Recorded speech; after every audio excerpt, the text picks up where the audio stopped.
Good morning students. आज हम नई एक्सरसाइज स्टार्ट कर रहे हैं और एक्सरसाइज है अपनी आव्यूह मैट्रिक्स। आव्यूह की अपन परिभाषा लिखेंगे कि आव्यूह क्या होता है। आव्यूह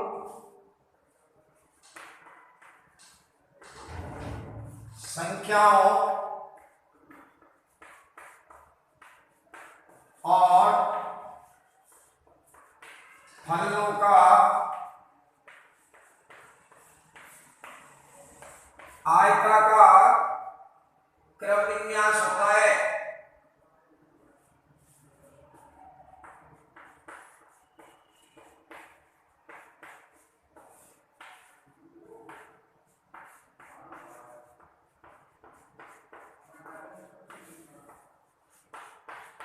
अब देखिए, ये जो संख्याएं हैं ये अपनी वास्तविक संख्या भी हो सकती हैं, सम्मिश्र संख्या भी हो सकती हैं, फलनों में त्रिकोणमिति फलन भी हो सकते हैं।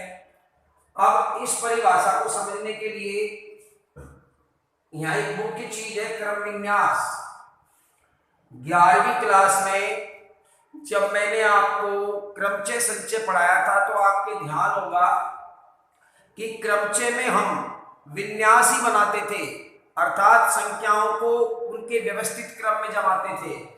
तो देखिए, मैं एक एग्जांपल लेता हूं। जैसे मैं कहूं कि 1 2 3 4 ये 5 अंक लेकर कितने विन्यास बनाए जा सकते हैं, अर्थात इनको एक क्रम में व्यवस्थित करना है। संचय में हम क्रम का ध्यान नहीं रखते हैं क्योंकि संचय में तो समिति, टोली, टीम बनती है और टीम बनाते समय कभी भी उनका क्रम का कोई महत्व नहीं होता है। वहां टीम बन गई 11 सदस्यों की, लेकिन क्रमचय में क्रम का महत्व होता है। एक ऑर्डर में लेना पड़ता है अपन को संख्याओं को। तो इसमें दो कंडीशन होती है, एक तो जब पुनरावृत्ति हो, एक जब पुनरावृत्ति नहीं हो। जैसे 5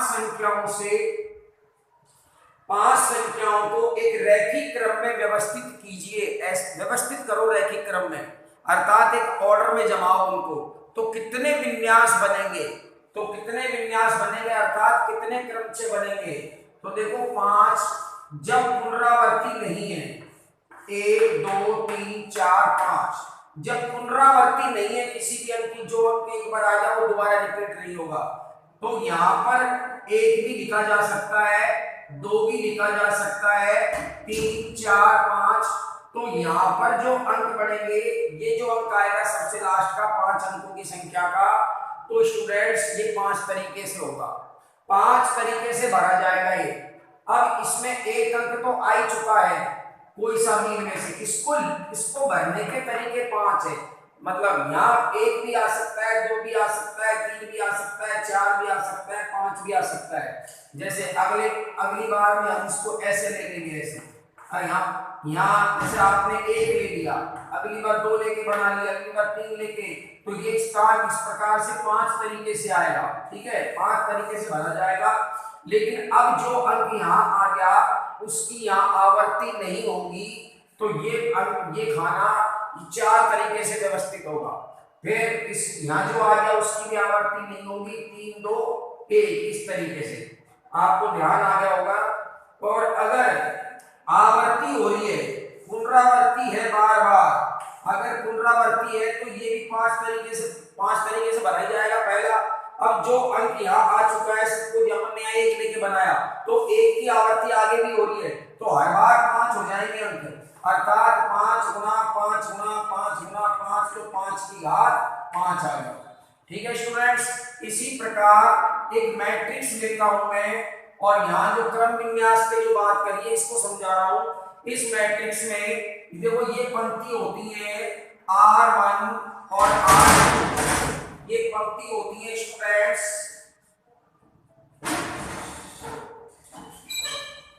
ये अपनी पंक्ति होती है स्टूडेंट्स, और ये होती है अपने स्तंभ C1 C2, मान लो 2 स्तंभ है। C4 कॉलम होता है, कॉलम का मतलब हिंदी में स्तंभ होता है, और R1 R2 पंक्ति होती है। ठीक है स्टूडेंट्स, तो अपन यहाँ पर आ जा आपका A11, आप के अंदर जो हम अवयव लेते हैं वो स्मॉल ABCD लेटर में लेते हैं। A11 का मतलब होता है कि ये पहली पंक्ति और पहले स्तंभ में, पहली पंक्ति पहले स्तंभ में। अब ये पंक्ति तो पहली चल रही है तो पहले पंक्ति आती है ऑर्डर में। मैं ऑर्डर भी बताऊंगा आपका ऑर्डर क्या होता है, मतलब उसकी उसकी कोटि क्या होती है। और यहाँ पर पहली पंक्ति चल रही है लेकिन स्तंभ दूसरा आ गया तो ये A12 अवयव हो गया। अब यहाँ दूसरी पंक्ति स्टार्ट हो गई है तो यहाँ A2 पंक्ति दूसरी, स्तंभ पहला, पंक्ति दूसरी, स्तंभ दूसरा। तो अब मैं कहूं कि इन चारों को आप 1 या 0 से, कितने से, 1 या 0 से व्यवस्थित करो तो कितने मैट्रिक्स बनेंगे, मतलब कितने विन्यास बनेंगे। जबकि मैं पुनरावृत्ति बता रहा हूं, इसमें पुनरावृत्ति होगी, पुनरावृत्ति लागू है, मतलब एक अंक नहीं दिया तो एक अंक आगे भी आएगा। तो देखो अब मैं कितने खाने मेरे पास यहाँ पर स्टूडेंट्स देखिए, 1 2 3 4, 4 खाने हो गए। अब ये अंक मेरे पास 2 अंक हैं, 2 अंक लेकर इस मैट्रिक्स के कितने विन्यास बनेंगे। तो देखिए स्टूडेंट्स यहाँ पर 2 अंक ले तो ये स्थान कितने तरीके से भरा जाएगा, ये 2 तरीके से, 1 लेके बना सकते हैं और 0 लेके बना सकते हैं। तो इस स्थान को भरने के कुल तरीके, कुल विन्यास 2 होंगे। अब स्टूडेंट्स अब पुनरावृत्ति हो रही है, अर्थात आपने अगर यहाँ 1 लेकर बनाया है तो 1 अगले स्थान के लिए भी उपलब्ध होगा क्योंकि पुनरावृत्ति है। तो फिर ये स्थान कितने तरीके से भरा जाएगा, 2 2 2, हर स्थान 2 तरीके से भरा जाएगा। अर्थात 1 या 0 लेकर, यहाँ 1 या 0 लेकर, चारों में 1 या 0 लेकर कितने मैट्रिक्स बनेंगे, 2 की घात 4, मतलब 16 मैट्रिक्स बनेंगे। पुनरावृत्ति हो रही है अंकों की, ठीक है स्टूडेंट्स। अगर पुनरावृत्ति नहीं होती तो आप यहाँ पर देख लीजिए कि 2 ही अंक होते, ये 2 तरीके से भरा जाता, ये 1 तरीके से। पुनरावृत्ति नहीं होती तो 2 मैट्रिक्स बनते इन दोनों से, और पुनरावृत्ति हो रही है तो 16 बनेंगे क्योंकि 4 खाने 2 3 4, हर खाना 2 तरीके से भरा जाएगा क्योंकि पुनरावृत्ति में ये जो अंक है, जो अंक यहाँ आ गया वो अगले स्थान पर फिर उपलब्ध होगा, फिर यहाँ आ गया तो अगले स्थान पर भी उपलब्ध होगा। तो स्टूडेंट्स ये बताया मैंने आपको क्रम विन्यास, मतलब मैट्रिक्स में एक व्यवस्था का ध्यान रखा जाता है क्रमचय की तरह, ठीक है स्टूडेंट्स। तो आव्यूह संख्याओं में वास्तविक संख्या भी हो सकती है, सम्मिश्र संख्या भी हो सकती है, और फलन में त्रिकोणमिति फलन भी हो सकते हैं। इनको हम, इन संख्याओं को, फलनों को इस आयत में क्रम के अनुसार व्यवस्थित करें तो जो हमारे पास आव्यूह आएगा वो हमारा अभिष्टाव्यूह होगा, जो व्यवस्था आएगी वो हमारा अभिष्टाव्यूह होगा स्टूडेंट्स, ठीक है। ये आपकी आव्यूह की परिभाषा हो गई है, ठीक है, जिसको मैंने डिस्क्राइब कर दिया आपको, आप समझ लीजिए।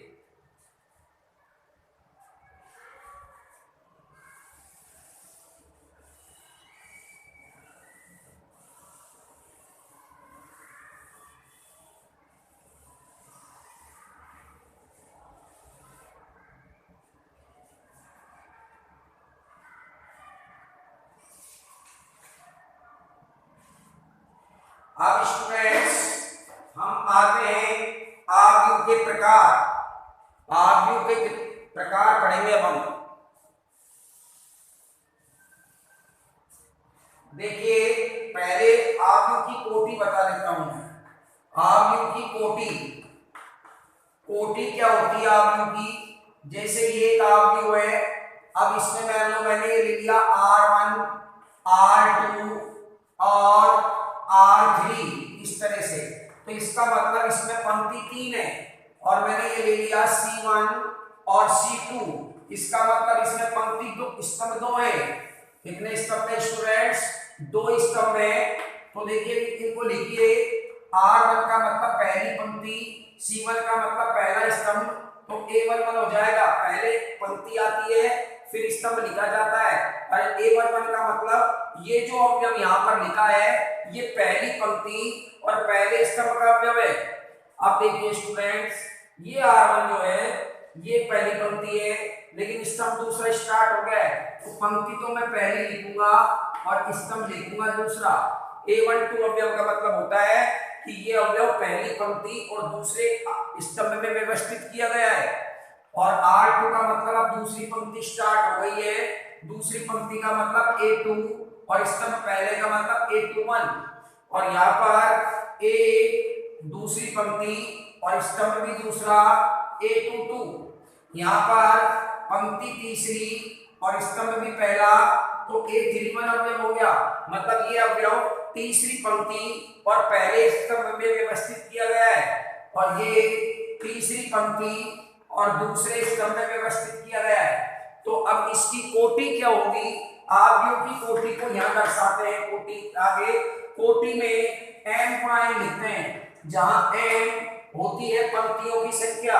कितनी पंक्ति है स्टूडेंट्स? 3। तो इसकी कोटि होगी 3 गुणा n होती है स्तंभों की संख्या। स्तंभ कितने अवयव में? 2, तो इसकी कोटि होगी 3 गुणा 2। और 3 गुणा 2 कोटि के अवयव में अवयव होंगे 3 दूनी 6, 1 2 3 4 5 6। देख लीजिए स्टूडेंट्स। अब इसके बाद कोटि n गुणा n हो गई आपकी और कोटि में 3 गुणा 2। तो कोटि का ध्यान रखना, कोटि में पहले अपन पंक्तियों की संख्या को दर्शाते हैं गुणा फिर हम n कोटि में यहाँ पर स्तंभों की संख्या को दर्शाते हैं। ठीक है स्टूडेंट्स।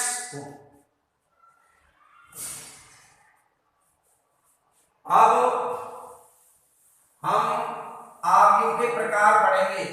अवयव के प्रकार देखिए स्टूडेंट्स, अवयव के प्रकार देखिए। अवयव का सबसे पहला है आपका पंक्ति अवयव। नंबर 1 पंक्ति अवयव। पंक्ति अवयव क्या होता है स्टूडेंट्स? देखिए इसकी परिभाषा ऐसा अवयव जिसमें एक ही पंक्ति हो।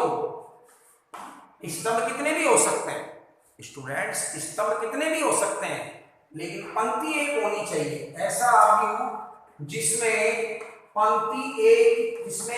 ही पंक्ति हो और एक ही पंक्ति हो, पंक्ति अवयव कहलाता है।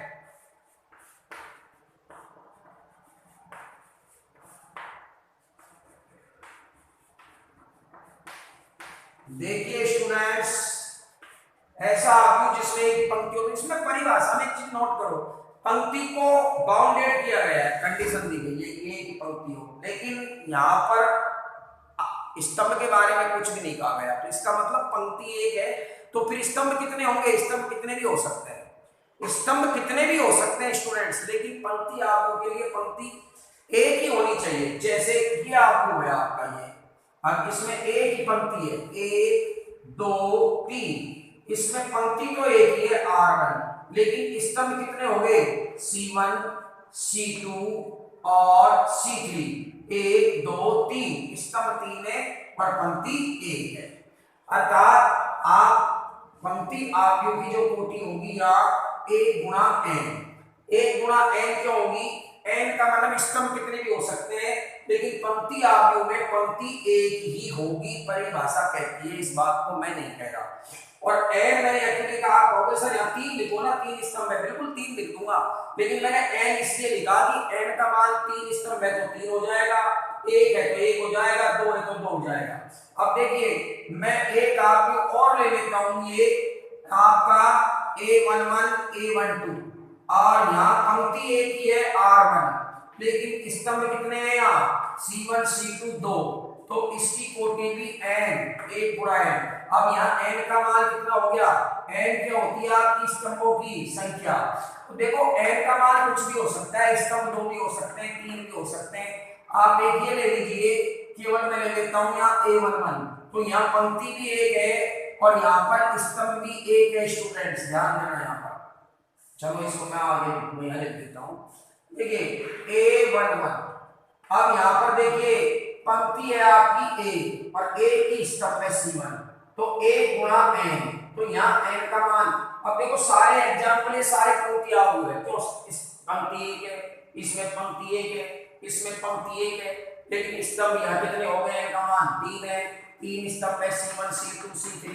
यहाँ पर एक स्तंभ है, यहाँ पर 2 स्तंभ है, लेकिन पंक्ति स्तंभ में निश्चित है 1। अर्थात ऐसा आव्यूह जिसमें एक ही पंक्ति हो क्या कहलाता है? पंक्ति आव्यूह। तो स्तंभ के बारे में क्या कहेंगे फिर? अब स्तंभों की संख्या कितनी भी हो सकती है, लेकिन पंक्ति एक होनी चाहिए। ऐसे आव्यूह को हम क्या कहते हैं? पंक्ति आव्यूह कहते हैं स्टूडेंट्स। ओके, अगला आ जाता है स्तंभ आव्यूह। देख लीजिए,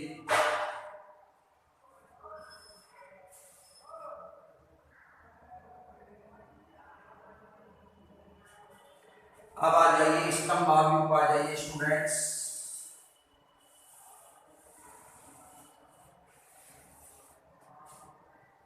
स्तंभ आव्यूह दूसरा प्रकार है स्तंभ आव्यूह। देखिए विद्यार्थी, ऐसा आव्यूह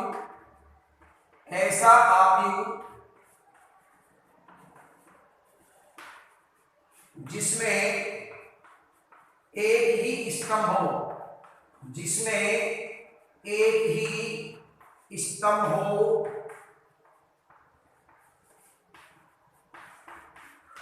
स्तंभ आव्यूह कहलाता है।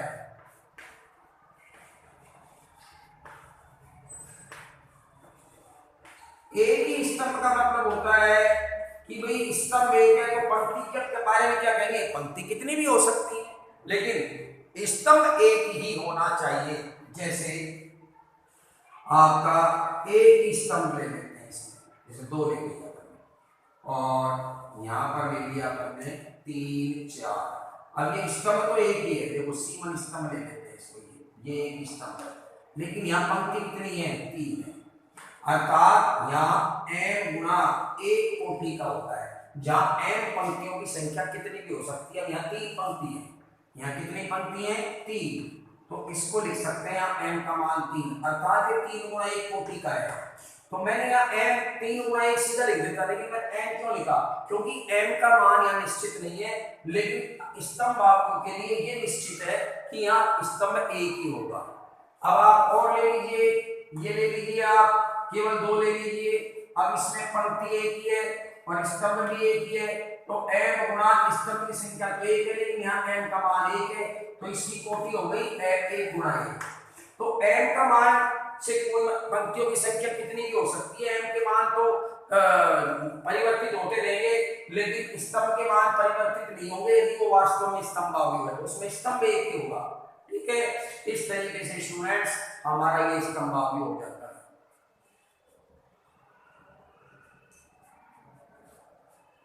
अब देखिए स्टूडेंट्स,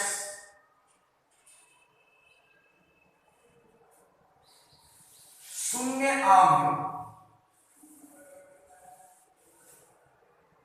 एक चीज और मैं भूल गया स्टूडेंट्स आपको बताना, आव्यूह को हम बड़े लेटर से लिखते हैं, बड़े ABCD से दर्शाते हैं। देखिए बड़े ABCD से दर्शाते हैं किसी भी आव्यूह को। जैसे अपन ने ये आव्यूह लिया 1 2 3 4, ये आव्यूह है, तो यहाँ पर इसको हम बड़े कैपिटल ABCD, मतलब जो ABCD के जो कैपिटल लेटर है उनसे प्रदर्शित करते हैं इनको, और जो भीतर जो अवयव है उसको स्मॉल लेटर से, जैसे B11 B12 B1 B21 B22, अर्थात ये फिर A ले लो C ले लो, तो ये जो भीतर जो अवयव है आव्यूह के, ये स्मॉल लेटर से लिखे जाते हैं ABCD में, अल्फाबेट में, और जो पूरे आव्यूह को है आयताकार आव्यूह को, उसको बड़े कैपिटल लेटर से दर्शाया जाता है, कैपिटल ABCD से, इस प्रकार से। ठीक है, तो इस चीज का भी ध्यान रखें आप। ओके, अब शून्य आव्यूह, तीसरा नंबर है शून्य आव्यूह। शून्य आव्यूह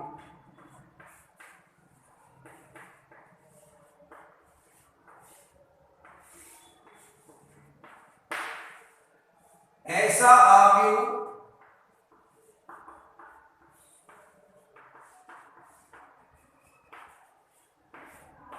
जिसका प्रत्येक अवयव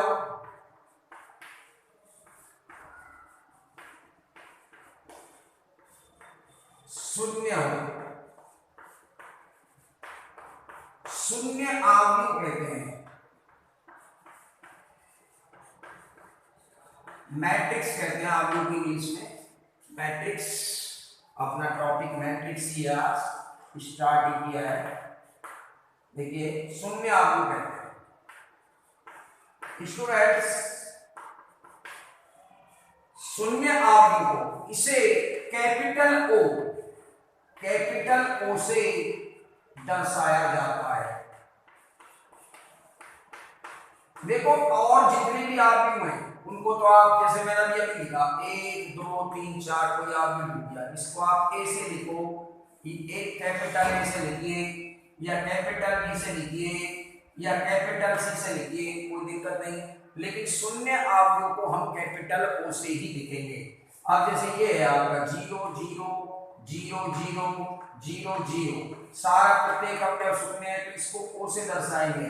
अब इसकी कोटि कितनी होगी, इसमें पंक्ति कितनी है, 1 R1 R2 और R3, ये C1 और ये C2।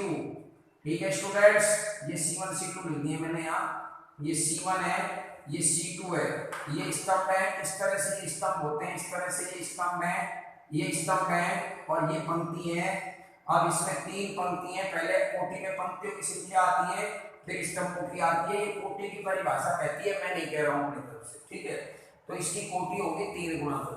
और इसी आवयव को तो हम ABCD कैपिटल लेटर से दर्शा सकते हैं, लेकिन शून्य आवयव को केवल हम किससे दर्शाएंगे, ओ से। किससे, बड़े ओ से स्टूडेंट्स, बड़े ओ से दर्शाते हैं, इसको कहते हैं हम शून्य आवयव।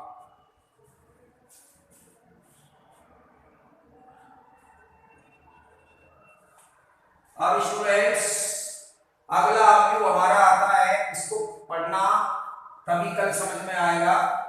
और 1 तारीख को अपन टेस्ट लेंगे, जिसका टाइम रखेंगे अपन सुबह 8 बजे का रखेंगे, 8 साढ़े 8 का रख देंगे। और उसमें लेकिन आप नकल नहीं करेंगे किसी प्रकार की, और तैयारी कीजिए अपनी। अब है स्टूडेंट्स वर्ग आवयव, चौथा है अपना वर्ग आवयव। देखिए वर्ग आवयव क्या होता है, ऐसा आवयव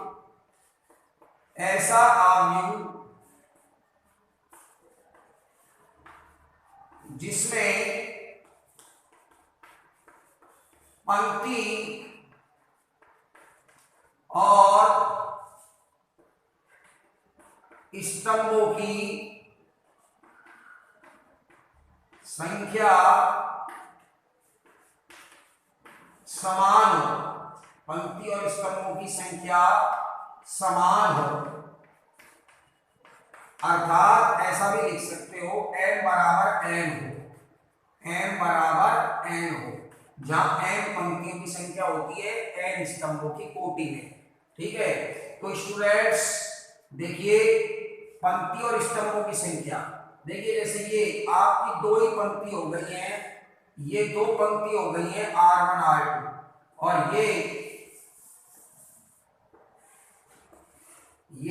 2 स्तंभ हो गए आपके C1 C2, और ये 2 पंक्ति हो गई हैं R1 और R2।